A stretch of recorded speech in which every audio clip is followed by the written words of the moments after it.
કેમ છો બધા? આજે આપણે સોનાવાલા બાગના આંગણે એકત્ર થયા છીએ આપણું પ્રથમ મહિલા ઉત્કર્ષ મહિલા સંમેલન માટે. આજે હું વિશ્વા ખોડીફાડ સર્વે ઉપસ્થિત મહેમાનોને, દીકરીઓને, બહેનોને સ્વાગત કરું છું. અહીંયા ઘરની દિવાલો નહીં, ઘરનો આધાર છે નારી. સંસ્કાર, પ્રેમ અને ત્યાગનો ભંડાર છે નારી.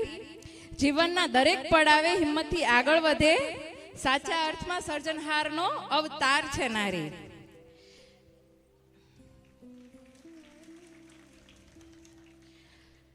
જેમ શબ્દ પહેલા શ્રદ્ધા હોવી જોઈએ, એમ કાર્ય પહેલા પ્રાર્થના હોવી જોઈએ. પ્રાર્થના એ માત્ર શબ્દોનું ઉચ્ચારણ નહીં, પરંતુ મન, વાણી અને આત્માને પરમાત્મા સાથે જોડતું એક સેતુ છે, જે શાંતિ, શક્તિ અને સકારાત્મકતાનો અનુભવ આપે છે. તો આજે હેતલબેન ભૂત સ્ટેજ પર આવીને પ્રભુના ચરણોમાં વંદન કરશે.